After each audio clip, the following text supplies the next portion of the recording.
Lupino ran his racket of sex, drugs, and contract killings from a sleazy hotel in a slum block of tenements. The NYPD was closing in. I could hear the sirens. Their wail was a crescendo. Lupino thought he could get us by taking Alex out and leaving me to take the fall for it. All he had gotten was my attention. I went for the hotel first. It was a sad old thing with flickering lamps and faded colors, cheap mobster punks and tired-eyed prostitutes. I walked straight in, playing at Bogart like I'd done 100 times before. The place was run by a couple of murdering mobsters with shark smiles. The Finito brothers. Ladies and gentlemen, it's the Payne in the butt. Payne to the max. You're killing me. Did you make that up yourselves, or you get some wino downstairs to come up with it? Don't answer that. A rhetorical question. I got something for the boss. Lupino around? That kind of depends on who's asking. A friend or a junk squad plant. Don't answer. It's one of them, how do you put it, rhetorical questions. Lupino ain't here, but he says bye. Lupino wasn't in his cheap hotel. Instead, I ran into the Finito brothers. My cover had been blown. The door slammed shut behind me, and then I was dodging bullets like raindrops. Payne in the butt. Ha ha! Payne to the max. Junk squad pig. Gotta take your marbles. Lying down. Bring it out.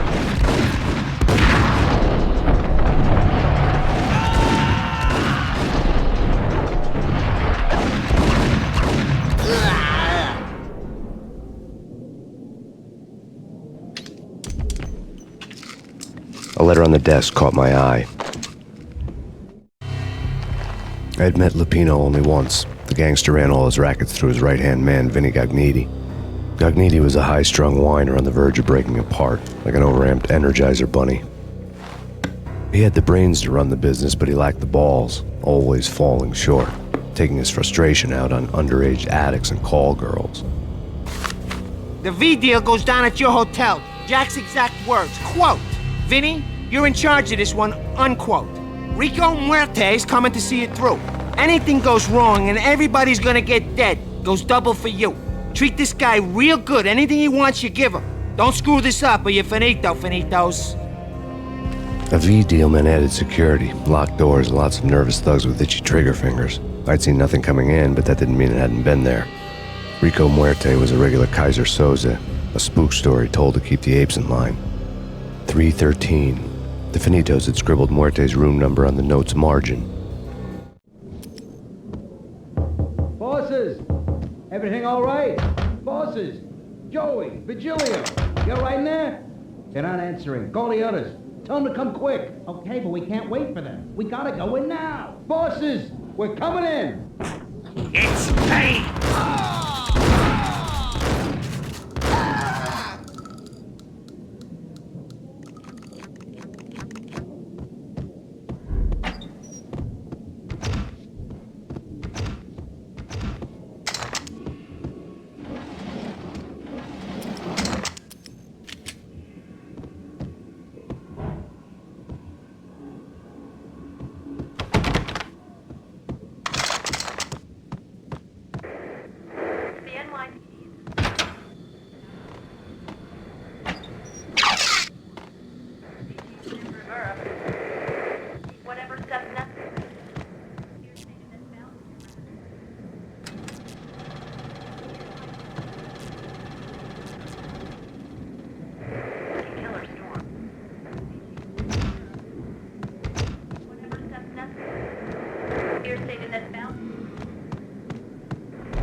Yeah, something's wrong with the bosses. Payne's there and they're not. What the hell?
Previously on Lords and Ladies. Lady Amelia, Market.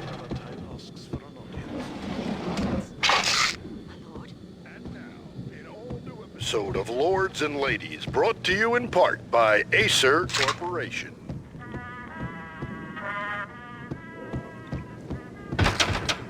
There he is. There is a matter of great importance I must bring to your attention. My lord, there is? Indeed.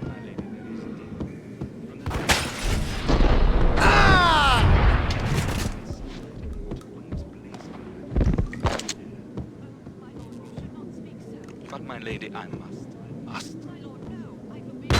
This must not be. But why? My lord. Piece of crap! What the sucker? Yes, my lord, we should both be tried for this shame of living. My lord, I am... My lord, our lost sister.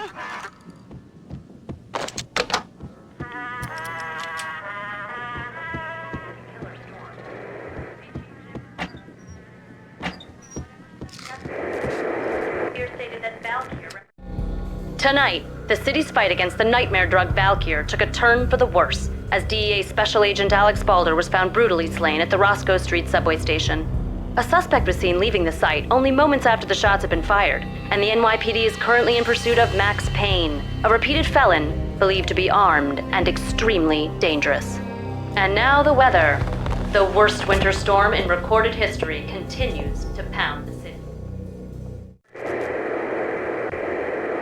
The NYPD has been out on that. Lady Amelia.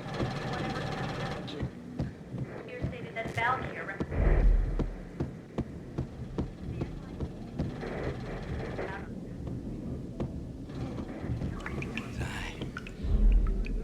V-head junkies could go off without a warning. I had to be careful.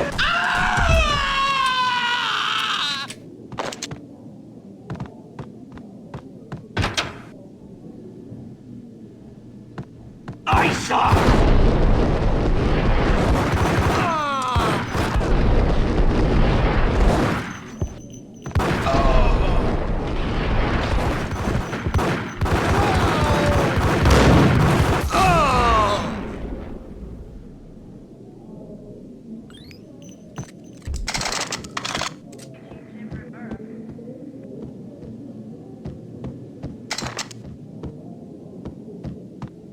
I'd found Muerte's room.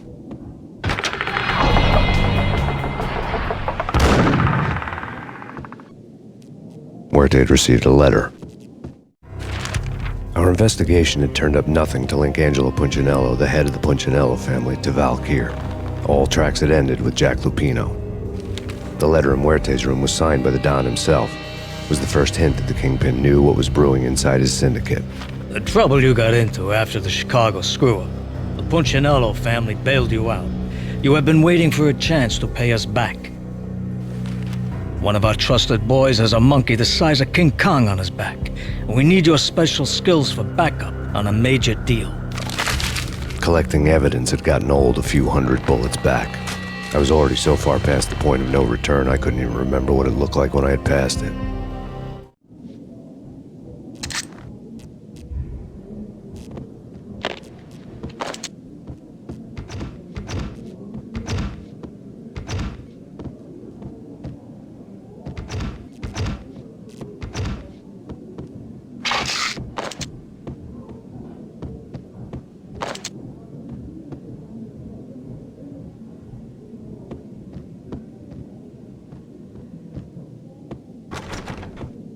I think I died.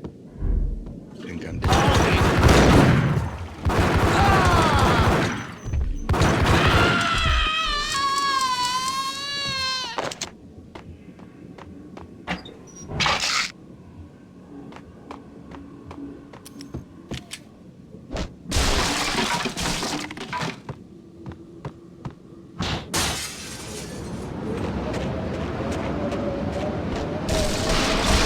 I didn't want to know what had happened here. It was not a pretty sight.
A hooker had left her diary on the table.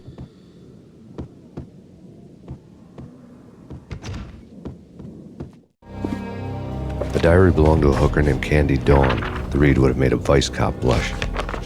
Had talks with the mystery hag over the phone again. Sent her the latest One-Eyed Alfred tape. As long as the hag keeps paying for the tapes, the old man could come every day for all I care. She had a nice sideline, making secret X-rated flicks of her clients and selling them to the highest bidder. It would get her killed if her V-fix for the day didn't do it first.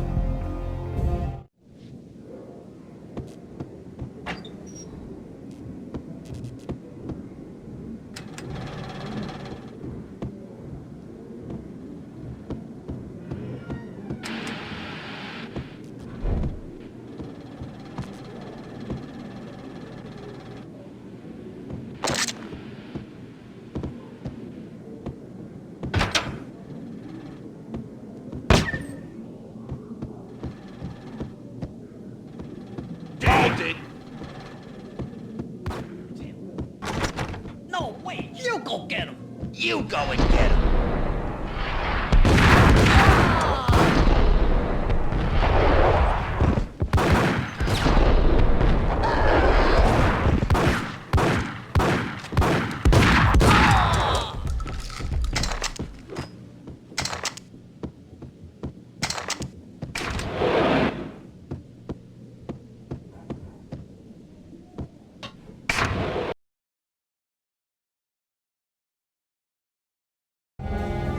The old service elevator rumbled down to the bowels of Jack Lupino's hotel.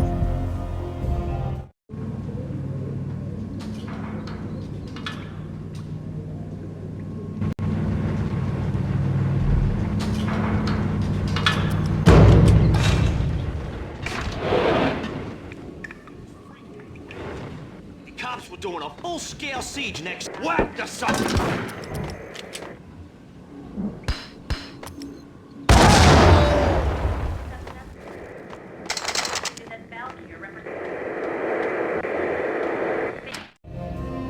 A winter storm warning is in effect in the whole tri-state area, as both freezing rain and heavy snowfall continue.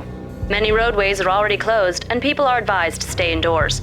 The severe blizzard has ravaged New York for 3 days now, with no end in sight. We'd been snowed from the start in the Valkyr case. The forecast said there was plenty more where that had come from. But the snowbound city was on my side. Less chance of innocent bystanders getting caught in the crossfire.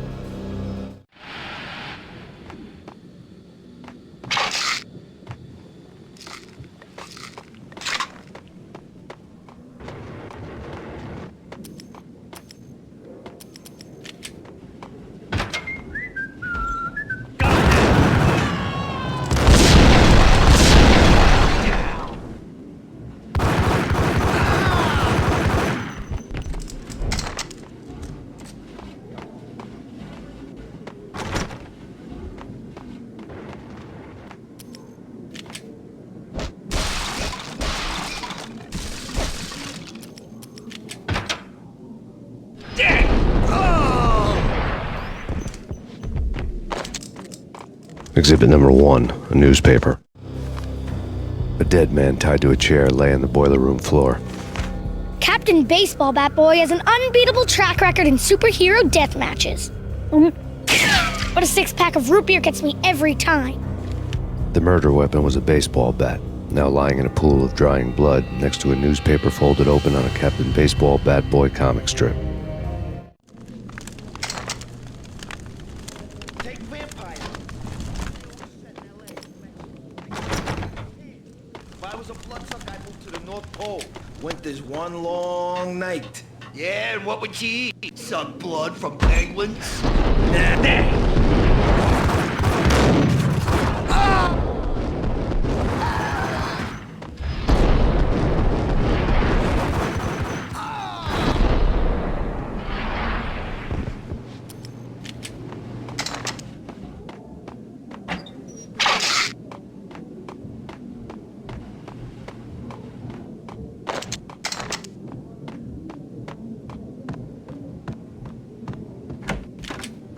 Chill with the guns.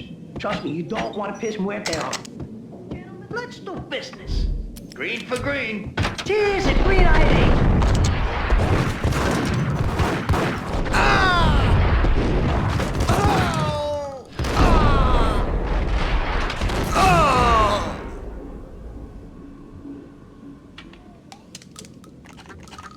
A lifetime ago, this would have gone down as a narcotics arrest. The transparent cylinders glowed green, full of Valkyr.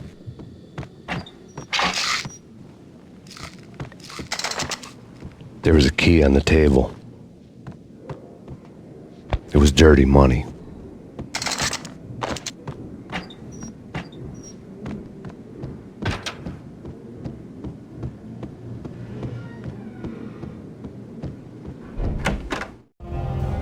Two mad dog killers, ready to murder each other. They step into the next room, and I'm thinking, now they're gonna do it. But no. They sit down in front of a TV and solve their differences with the Kung Fu fighting video game. I tell you, Candy, I was so depressed, I strangled them both with the video game cables. Oh, Rico, you're so bad.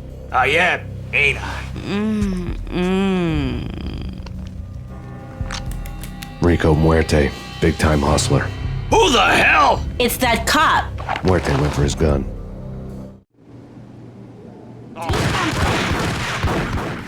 There he is.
The antique switchboard was still in use.